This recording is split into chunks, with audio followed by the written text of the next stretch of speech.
Yo, what's up, YouTube? Hey, man, we back at it again with another video, man. We got the truth about Bronny James playing in the NBA. Me personally, I'm not no hater, but I feel a certain type of way about Bronny being drafted and only averaging 4 points in his college career. Even though your dad had 0, he didn't even go. You went and you only had 4 points. And you still got drafted. I don't know how to feel about that. Y'all let me know how y'all feel about that. Let's go ahead and get into the video, man. It's pretty long. It's not too long, but long for me. With the 2024 NBA draft in the books, there is one major discussion that has dominated the NBA space over the last week. I don't even know who else is in the draft. I just know Bronny. It isn't about the number one he probably wouldn't have made it if it was a better draft. Overall pick. It isn't about the outlook of these teams going into next season. It's about a late second-round pick. And for good reason. Because his name is LeBron James. And he's going to play in the NBA with LeBron James. It's a weird and unprecedented circumstance that the NBA has never encountered before. A player who many fans consider to be the greatest of all time playing in the NBA with his own son. A story so strange. I ain't gonna lie to you, it's crazy. They've been saying, LeBron been saying he wanted to play with his son since he first got in the league.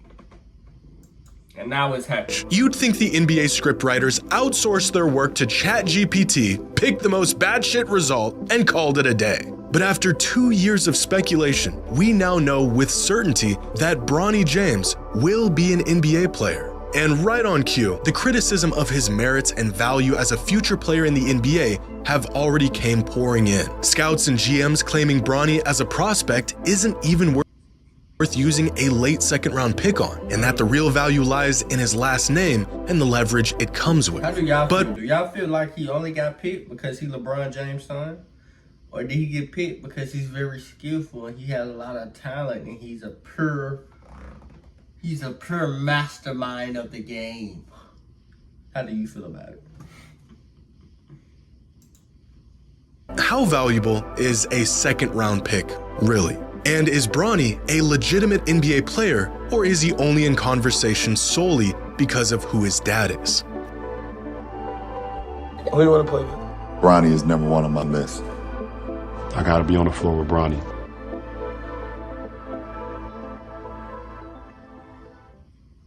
Today's video is sponsored by SeatGeek. The MLB season is of use and a new uses whether you're 10 by use of this D% former and in and 3-time All-Star. This is Ken Griffey Jr., son of Ken Griffey. Legend. And in 1990, these two did one of the coolest things a father and son can possibly do. They played in the MLB together. And when I say together, I don't just mean they played in the MLB at the same time. They were on the same team. In fact, they weren't just on the same team, they shared the same outfield with each other. It's probably the rarest and most badass thing you'll ever see in sports. Making it to the big leagues is one thing, but playing in the big leagues next to your kid is a club exclusive to only these two. And if that wasn't incredible enough, on September 14th, 1990, the Griffeys pulled off something that you will never see again in your lifetime. An inch back up there now. Well hit to center field. Devon White going back. Gone! A 2-run home run. And he hits one well to left center field. Dante Bichette. Back-to-back home runs.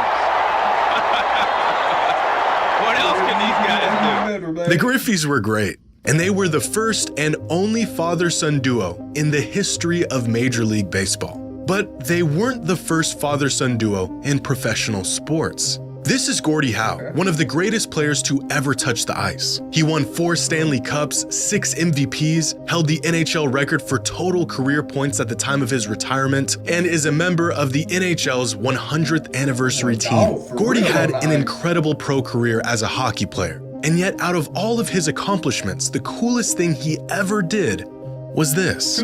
This is Mark and Marty Howe, Gordie's sons, and he played professional hockey with them in both the WHA and the NHL for 5 seasons. Now, if you're thinking, that guy looks a little old to be playing professional sports, you're right. Gordy began his career in the NHL in 1946 when he was just 18 years old. By the time he retired for good, he was 51. A career that stretched from the 1940s to the 1980s. And only with a career like this can a player even have a shot at playing in the league together with their son. Why exactly am I talking about home runs and Gordie Howe? Well, because they're awesome, but also because of these two and what they're about to accomplish in their own sport. LeBron and Bronny James, who are on track to being the first father and son duo to play together in the NBA. An idea that seemed far-fetched when LeBron first mentioned it years ago, but has now become a reality. But how legitimate is Bronny's spot in the league? And is the backlash towards the Lakers selecting him with a second-round pick in the draft warranted? Well, to answer this question, they're showing his college highlights, and I think in the cumulative, he only got like 10 points. We first need to know just how good Bronny is as a prospect and as an incoming NBA player. Right now, NBADraft.net has Bronny rated at an 88. Athleticism 8, size 7, defense 7, strength 8, quickness 8, leadership 8, jump shot 7, NBA ready 6, ball handling 7, potential 8, passing 7, intangibles 7, 88 overall. Do y'all think Bronny's an 88 overall? Me looking at this, it don't sound like. Well, I guess they go on a scale 1 to 10. He's fairly good at everything. He's just not great at nothing. But my thing is, how you get him all these 8s and 7s, then you, for NBA ready, you get him a 6. He averaging a 7 right here. He averaging a 7. Y'all let me know how y'all feel about that. Y'all think Bronny 88 overall? Overall across their 12 prospect metrics. This overall rating puts Bronny on the lower end of all second-round picks and future prospects over the last 3 years. So most second-round picks are 89. That's a damn.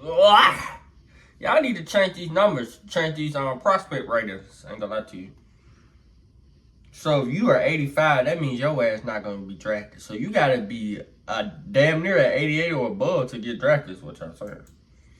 But well within range of your typical mid to late first rounder. Now here are Bronny's numbers during his one season of college basketball. What irritates me. Bronny James college number, 6'2", 110 pounds, 4 points per game, two rebounds per game, 2 assists per game, 36. You couldn't shoot above 50 to get 4 points. Then you shooting 26% from 3. These are flight numbers. These are flight numbers, Bronny. Literally, these are flight numbers. And you minutes per game, you average 19 minutes.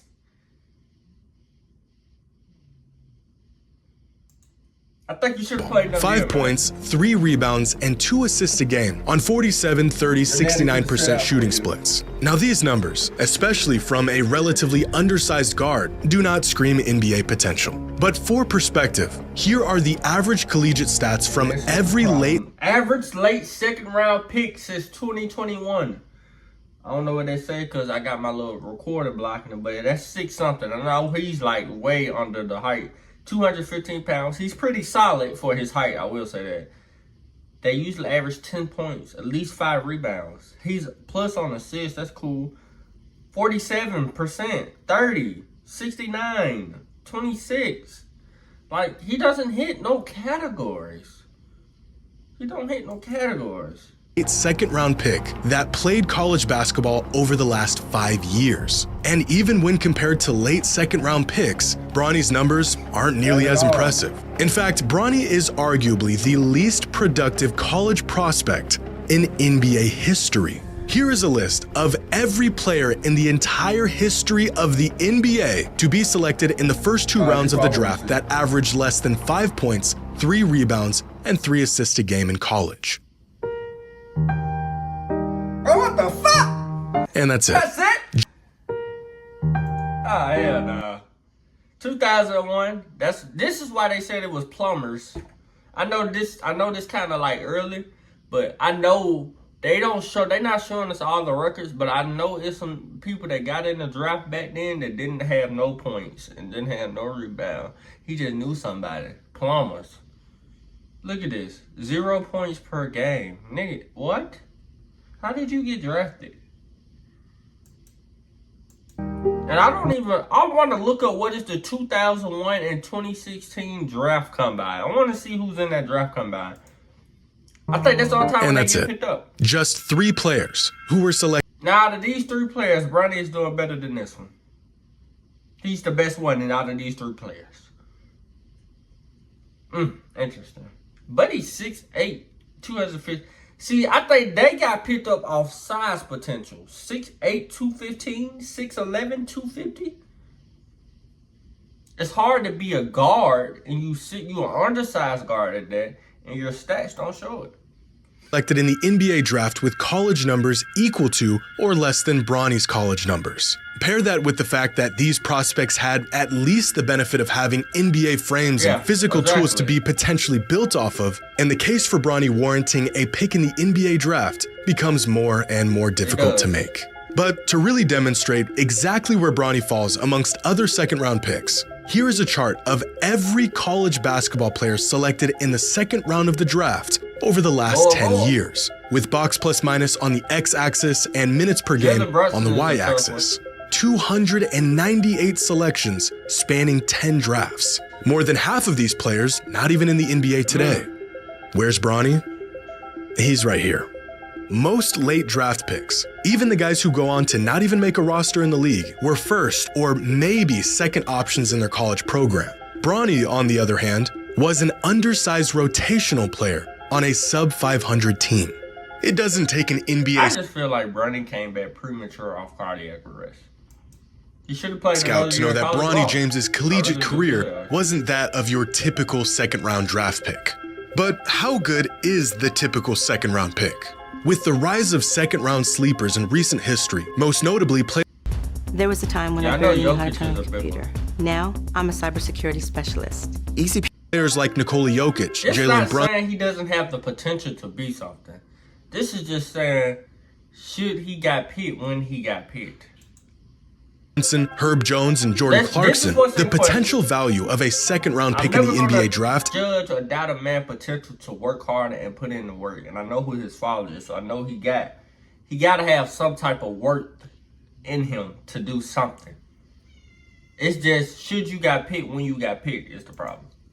Is about as high as it's ever been. With the help of advanced metrics, the curtain has been pulled back on the value even a solid role player can provide to a winning team. Prospect scouting has gotten more comprehensive than ever before, and these second-round picks have held considerable weight within recent trades around the NBA. Another thing I don't like that he did was he tried out for 2 teams like he was like that. I don't like that.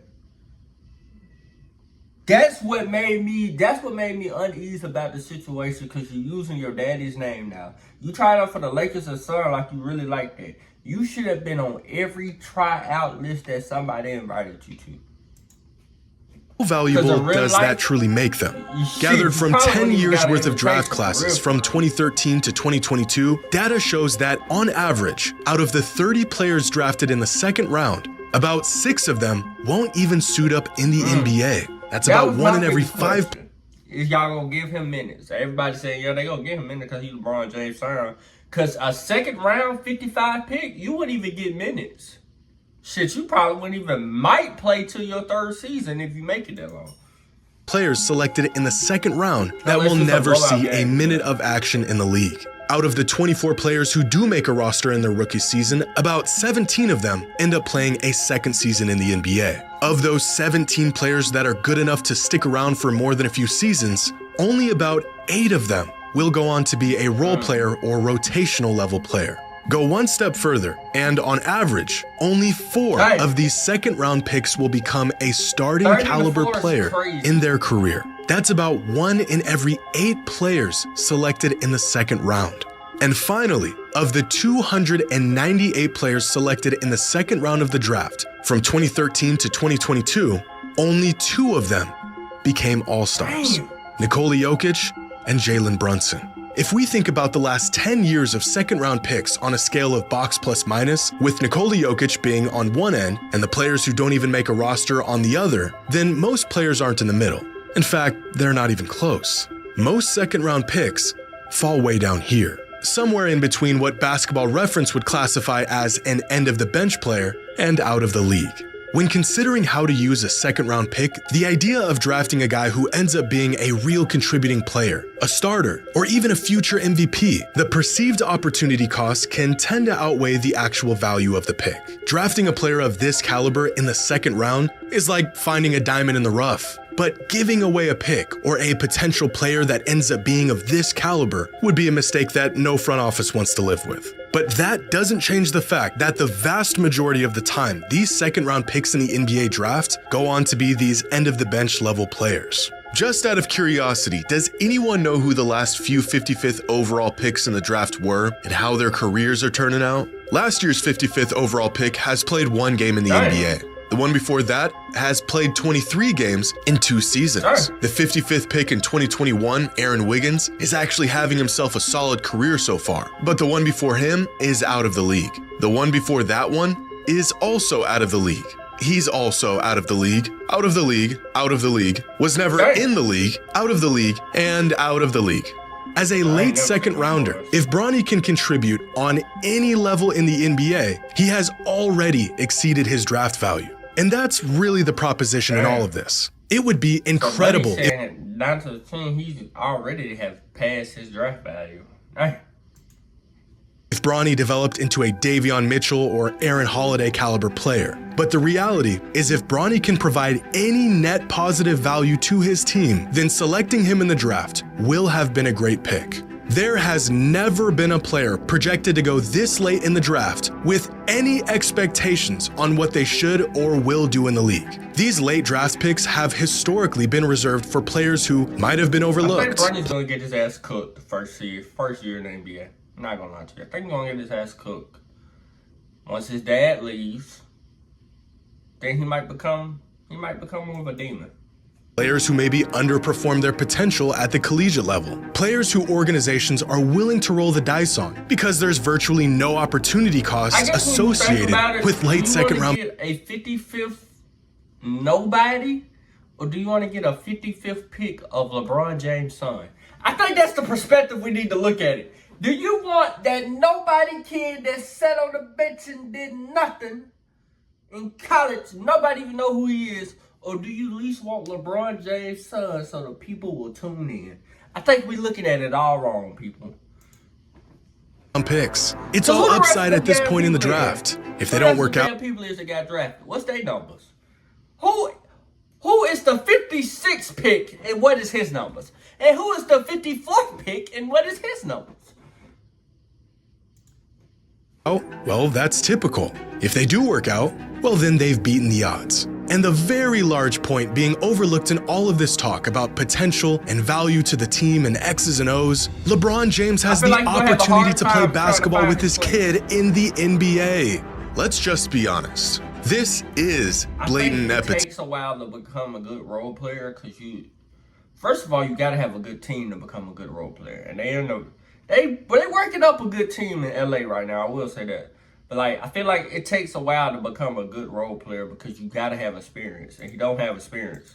A classic case of it's who you know, not 100%. What you know. But nepotism has ran rampant in the NBA for decades, and no one cared. Countless players, coaches, executives, owners who got their shot with far less merit than Bronny has. But now here we are sitting around talking about the integrity of a man who's played 21 seasons in the league and his son because they made the most of an otherwise paltry 55th pick in the draft, and the nepotism leaned in their favor this time around. We can criticize this decision all we want, preach about how this move was a breach of ethics, a slap in the face of the game we love. But then we would all be hypocrites, because there isn't a man on earth who would pass up on the chance to play in the NBA with his son, even if it meant pulling a few strings to make it happen.